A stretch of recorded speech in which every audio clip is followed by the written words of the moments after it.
ದಾವಣಗೆರೆ ದಕ್ಷಿಣ ವಿಧಾನಸಭಾ ಕ್ಷೇತ್ರದಲ್ಲಿ ನಡೆಯಲಿರತಕ್ಕಂಥ ಉಪಚುನಾವಣೆ ಹಿನ್ನೆಲೆಯಲ್ಲಿ ಕಾಂಗ್ರೆಸ್ ಪಕ್ಷ ಸಕ್ರಿಯವಾಗಿದೆ. ಕ್ಷೇತ್ರವನ್ನು ಹೇಗಾದರೂ ಮಾಡಿ ಉಳಿಸ್ಕೋಬೇಕು ಅನ್ನುವಂಥ ದೃಷ್ಟಿಯಿಂದ ಕೆಪಿಸಿಸಿ ಪ್ರಭಾವಿ ನಾಯಕರನ್ನ ಒಳಗೊಂಡಂಥ 16 ಜನರ ಸಮಿತಿಯನ್ನ ರಚನೆ ಮಾಡಿದೆ. ಶಾಮನೂರು ಶಿವಶಂಕರಪ್ಪ ನಿಧನದ ಹಿನ್ನೆಲೆಯಲ್ಲಿ ತೆರವಾದಂಥ ದಕ್ಷಿಣ ಕ್ಷೇತ್ರ ಇದು. ಶತಾಯಗತಾಯ ಕ್ಷೇತ್ರವನ್ನು ಉಳಿಸ್ಕೊಳ್ಳೋದಕ್ಕೆ ಕೆಪಿಸಿಸಿ ಈಗ ಹರಸಾಹಸವನ್ನೇ ಪಡ್ತಾ ಇದೆ. ಕಾಂಗ್ರೆಸ್ ಪ್ರಭಾವಿ ನಾಯಕರನ್ನು ಒಳಗೊಂಡಂತಹ 16 ಜನರ ಸಮಿತಿಯನ್ನು ರಚನೆ ಮಾಡಿದೆ. ಉಪಚುನಾವಣೆ ಹಿನ್ನೆಲೆಯಲ್ಲಿ ಕ್ಷೇತ್ರ ಉಳಿಸಿಕೊಳ್ಳೋದಕ್ಕೆ ಸಮಿತಿ ರಚಿಸಿರ್ತಕ್ಕಂಥ ಕೆಪಿಸಿಸಿ ಈಗ ಸಮಿತಿಗೆ ಪರಿಷತ್ ಸದಸ್ಯ ಮಂಜುನಾಥ್ ಭಂಡಾರಿ ಸಂಚಾಲಕರಾಗಿ ನೇಮಕಗೊಂಡಿದ್ದಾರೆ.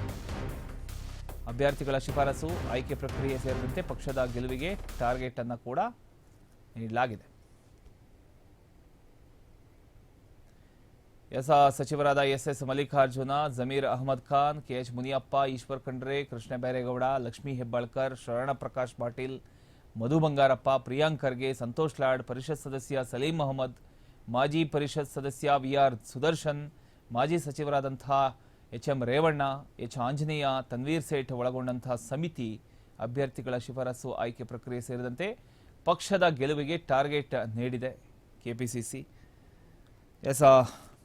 ಈ ಒಂದು ಸಮಿತಿಗೆ ಪರಿಷತ್ ಸದಸ್ಯರಾದ ಮಂಜುನಾಥ್ ಭಂಡಾರಿ ಅವರನ್ನು ಸಂಚಾಲಕರಾಗಿ ನೇಮಕ ಮಾಡಲಾಗಿದೆ.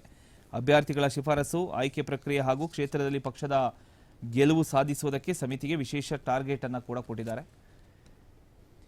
ಇನ್ನು ಈ ಸಮಿತಿಯ ಹಲವಾರು ಸಚಿವರು ಹಾಗೂ ಹಿರಿಯ ಕಾಂಗ್ರೆಸ್ ನಾಯಕರು ಸದಸ್ಯರಾಗಿದ್ದಾರೆ. ಇವಾಗ ಯಾರ್ಯಾರ ಹೆಸರು ಹೇಳಿದೆ ಅವರೆಲ್ಲರೂ ಕೂಡ ಸದಸ್ಯರಾಗಿದ್ದಾರೆ.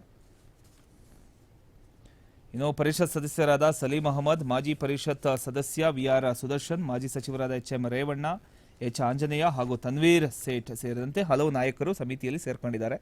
ಇನ್ನು ಈ ಸಮಿತಿ ಅಭ್ಯರ್ಥಿಗಳ ಶಿಫಾರಸು, ಆಯ್ಕೆ ಪ್ರಕ್ರಿಯೆ ಹಾಗೂ ಕ್ಷೇತ್ರದಲ್ಲಿ ಕಾಂಗ್ರೆಸ್ ಗೆಲುವು ಸಾಧಿಸುವಂತೆ ಕಾರ್ಯತಂತ್ರ ರೂಪಿಸತಕ್ಕಂಥ ಒಂದು ಜವಾಬ್ದಾರಿಯನ್ನು ಕೂಡ ಹೊತ್ತಿದೆ.